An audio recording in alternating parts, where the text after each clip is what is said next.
Hey, it's John Nemo. I'm an idiot. Great way to start a podcast, a video, everything else is saying that I'm a complete moron. And I thought you'd want to know. Uh, I accidentally sent myself the same email 11,543 times. So my personal email inbox, I'm clearing out 11,543 emails. And long story short, I meant to send something out to like a big segment of my email list, and I accidentally changed one little box in Entreport, which I use, and sent it to my own inbox instead 11,000 times. So good news is the open rates look great. I get to read my article 11,543 times. But I knew like there's a lesson behind this. And one of the things, a trend I wanted to talk about here was the power of making mistakes and then sharing that with your audience. And what I have found over the years, some of my most popular posts, my most viral content, the most engagement on social media has not been kind of the humble brag or the success stories or look at me. It's really been what I always like to call tales from the trenches. And one of my most well-read emails was, the subject line was my $45,000 mistake. And it was an email all about how I had lost $45,000 on Facebook ads. Back when I was first, just getting going with my business, everything was being put on credit cards, right? I had a lot of debt. I was just starting, and I was trying to, get a bunch of online course sales. And all the gurus at the time online were like, Facebook ads, Facebook ads, Facebook ads. And so I went through 3 different Facebook ad agencies.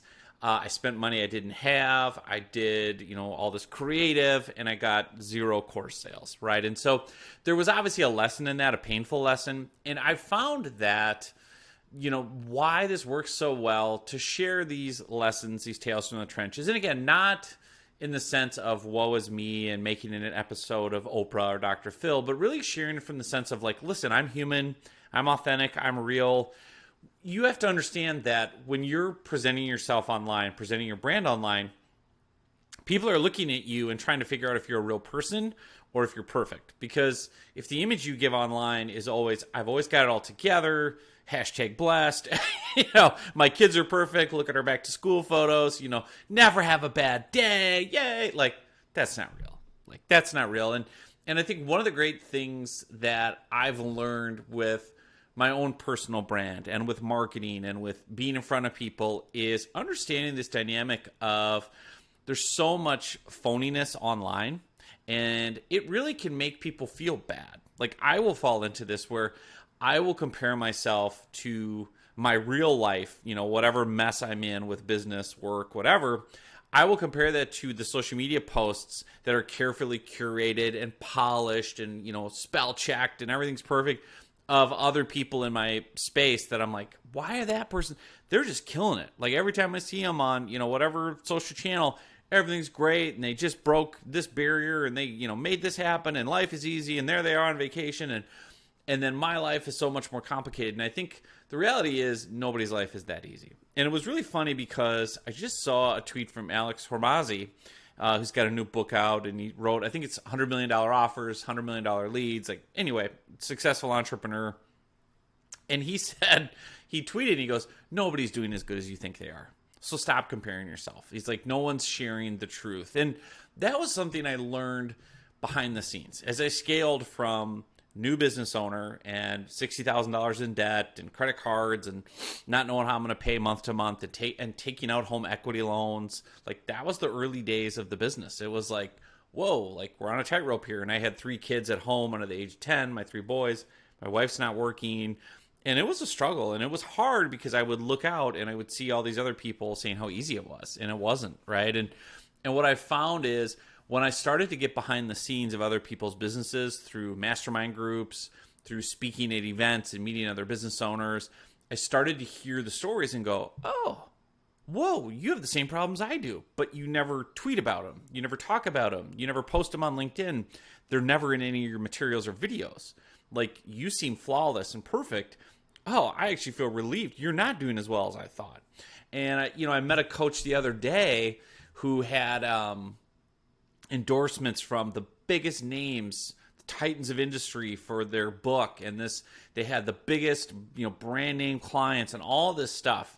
And, we're talking about taking them on as a client, and they talked about their revenue, and I was like, oh, you're only making that? Like, you're making less than I'm making. Like, wait a minute. You look on paper like a 10, 20, $30 million personal brand. The reality is you're kind of scuffling along like the rest of us. I wouldn't say this person's scuffling, but it's just interesting. And I guess the point of it is, to come back to the lesson for this episode, is share your story, share your journey, the good, the bad, the ups, the downs, because it resonates with your audience. I think, to get back to the point I was making earlier, people are craving authenticity online. They're craving authenticity. They're also craving approachability. People online are not going to do business with you, and they're not going to fill out your form. They're not going to get on a call. They're not going to buy your product or service unless they feel like you're approachable, you're authentic, and that they would relate to you. That's what I've learned over the years. Is it's almost, if your marketing is only, look how great I am, New York Times, testimonial, life is perfect, look how polished I am, people will feel like, oh, I can't relate to that person. I don't have my act together like this. And it was interesting. Like, I got a client the other day where I wrote an email sharing some mindset challenges I'm having, right? Like, newsflash, we all struggle with mindset. And I'm a big mindset guy, and I've talked a lot about that in other places. And I wrote an email, and it was about mindset. And the person wrote back, just someone on my list. This time I didn't send all 11,000 emails to myself. I sent it to the list of people. And one person wrote back and said, I really appreciated you telling your story today and talking about mindset and confidence and negative self-talk and whatever the topic was. And they said, because sometimes I feel like I should just go get a job bagging groceries. I don't know what I'm doing. I'm, in my 50s, and I'm trying to do this and trying to do that. And I really appreciated the reply. And so the person, of course, in their email signature, had their website and everything like you always have. And I went and looked at their stuff. I'm like, oh, you're like a legit business coach. You've got legit testimonials. You have this impressive career, but yet in your mind, you're feeling like a failure and you should just go bag groceries. And so I wrote the person back and was like, first off, I'm not going to let you bag groceries. You're way overqualified. Like, you're way too qualified to be bagging groceries. And I said, I would love to see if I can help you, right? Because again, I wasn't like hunting for a sale. It was just like, oh, listen, I totally get where you're coming from. Sometimes I feel that way. And the reality is, outside looking in at you, who wrote me that email, you're a big deal. You've got a lot of juice. You've got a lot of experience. You've got a lot of good stuff. Like, you can make hay with this. You can be successful. How can I help you? I've got free materials and books and everything else. And I wasn't trying to push for a sale or be like, let's get on a call. And I just wrote them back and pumped their tires up a little bit. And they said, man, that is just so good to hear. It's just so hard when it's only you and you're in your head. And it helps to have someone outside looking in to kind of say, yeah, you do have a good brand here. You could definitely do something.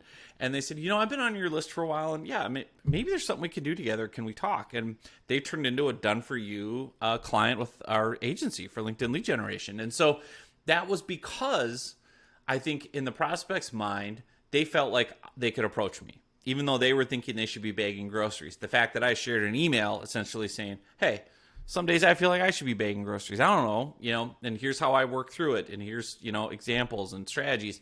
They felt like, oh, good. John's somebody that is real and can help me. And I think that's been a key component of what I've tried to create in content over the years, is sharing that. I mean, I've shared in the past in, different status updates and emails and stories, different things about childhood trauma I've been through and how that's impacted me. And of course, the formula you always want to use is personal story plus business lesson is the content. Personal story plus a business lesson is the content. So in that case, I would share like, hey, listen, I found a photo of me around 7 years old. And this is probably my most popular LinkedIn post ever. And it kind of fits this theme of, being authentic, being real, being transparent, and saying, here's a photo of me when I was 7, cute little John, right? And I said, that kid, endured a lot of trauma and dysfunction and things growing up.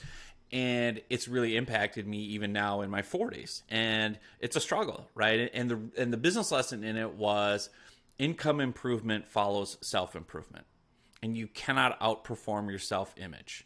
Income improvement follows self-improvement. So if you don't work on yourself and on your stuff, you will not hit the income goals you want. And you will never be able to hit the success levels you want if your self-image is one of, I don't have what it takes, I'm a failure, I'm bad, whatever. And so those are things, by the way, I learned from my business coach, John Michael Morgan, so I'll give him a shout out, I always do. But those are things I could just share as a good story, right? Personal story, here's me as a kid, authentic photo in my 80s garb with the tube socks pulled up, and then personal story of some, not in any gory detail, but like, listen, I had trauma and dysfunction and bad things happen in childhood. And then here's the business lessons I learned. And oh, by the way, working on that stuff has helped my income level improve and helped my self-image improve. And they're tied together. And whether you want to deal with it or not, like you carry yourself everywhere you go. You carry that self-image into those sales calls. You carry your self-confidence into sales calls.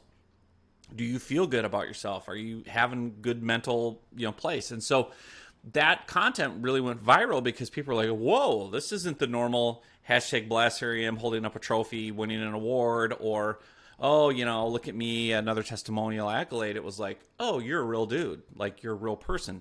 Now, oh, by the way, you have a successful company, you're doing all these great things. But I think that's the lesson here. And even if it's something as silly as, me saying I sent myself the same email 11,543 times, and I'm going to be spending the next hour or two cleaning out my Gmail.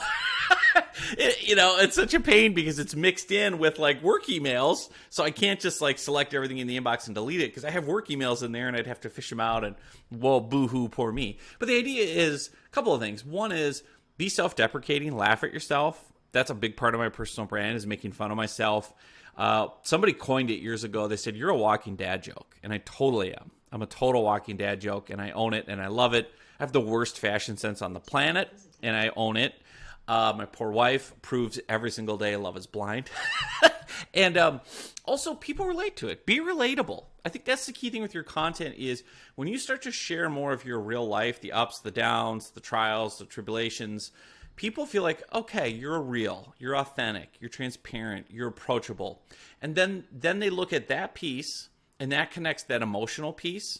Because remember, people buy based on emotion, so they buy based on how you make them feel. So if you make them feel like, oh, okay, John's approachable and authentic and funny and self-deprecating, and we're not going to take ourselves too seriously, you're going to attract people that want that type of relationship, and you'll repel people that would be terrible clients. And the good news is, for me and for you, if you use a platform like LinkedIn, say for lead generation, there's over 1 billion people on LinkedIn. So you're going to find plenty of people. You don't have to appeal to all 1 billion. And I think it's hard for us. It's hard to let your guard down. It's hard to be authentic. It's hard to be transparent.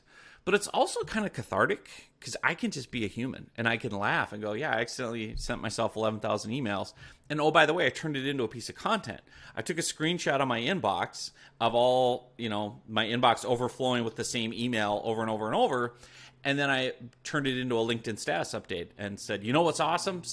Accidentally sending yourself the same message 11,543 times. And then, of course, I slipped in at the end what I was trying to promote in the email. I said, well, at least I'll get to read my new LinkedIn article on, LinkedIn lead tips 11,543 times. And I put a link into it. So again, being self-deprecating, being authentic, being real, but also saying, and oh, by the way, here's what I was trying to share in that email to my list. And so I think there's great lessons in that. Just reflecting on that with my business coach the other day, and like, I got to do more of that because we all have ups and downs. And I think why this appeals is another interesting thing to explore. Why this appeals to people is I think people need to feel like you've walked in their shoes. You've journeyed there too. When I share the story of my business, which I just shared earlier in this podcast, of being $60,000 in debt, having to take out home equity loans, right?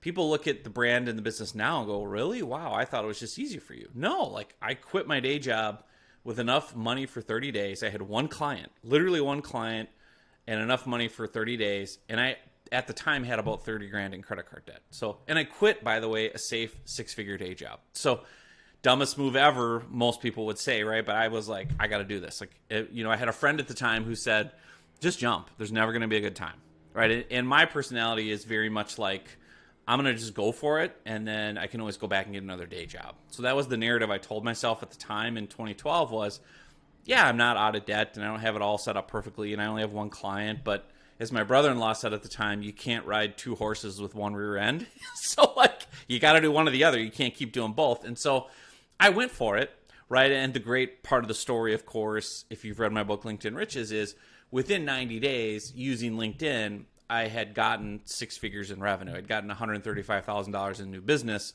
So I replaced the day job salary, got myself out of debt, had clients and customers, so it was exciting and happy. But the point is I took a risk, right? And I think it's important for people to feel that. And I know when I talk to a lot of business owners and entrepreneurs and coaches and consultants, they're like, man, I love your backstory because that was me too. And I've had to do this and that. And makes you relatable, makes you authentic, makes you approachable.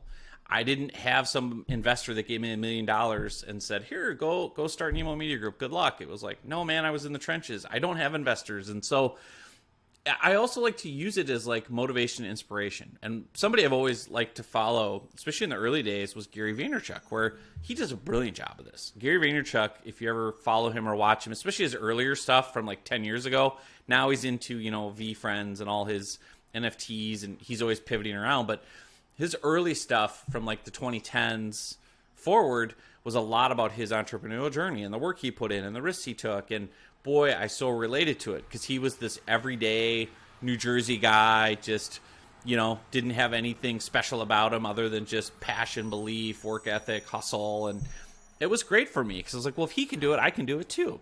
And I think that's something in your own brand, your own journey you can find and share is, where are those moments where you faced an obstacle and you overcame it? And how did you overcome it? Tell that story and make it authentic. Use real photos. Use real images. Tell the real story. Because remember, personal story plus business lesson is where the magic is. If you want to create great content, tell me a story. Always and forever, right? So the best books I've ever read tell great stories. Same as you. The best movies are great stories. The best memories you have, you tell as a story. You don't factually say, yes, my father coached me in youth hockey in 1988, and we advanced to a championship game that we won 3-2. You're like, I remember driving to the rink at 6 a.m. with my dad, seeing my breath, the whole street being dark, Roseville, Minnesota, just the two little lights poking down the road. I remember walking into the arena with my dad, having that special time. We were the first ones on the ice. The mist is coming off. The ice is fresh. I hear the skates cutting into the ice. I hear my dad blowing the whistle, banging the stick on the ice. I'm with my buddies. We're playing hockey. I come home. We have pancake breakfast. And that was our weekend, every day growing up was hockey and being with my dad. And that's a story, right? And by the way, we won games and had fun. And it's facts versus story is always the key to really remember. So again, encourage you to kind of share more of your mistakes, share more of your missteps, share more of your misadventures, and tell the lessons involved. Don't just be like, I didn't stop and go, well, I sent 11,000 emails today to myself. I'm an idiot. I was like, I sent 11,000 today. Here's the lesson. Here's the opportunity for it, right? I'm creating content out of it. I took today's mistake and I'm making content because it'll be great content that I can come out of and run with. So hope you find this helpful. Hope you find it inspiring. Think about different ways you can do it in your own brand because it's going to make you more approachable, authentic, and engaging to the people who are kind of looking at you online going, I don't know, is this person going to be okay with me? Can I fit with them? Can I trust them? Can I like them? And that's the key part of really building a good personal brand. So there you have it. Thanks so much for watching, for listening, all that good stuff. And we'll see you soon on another episode.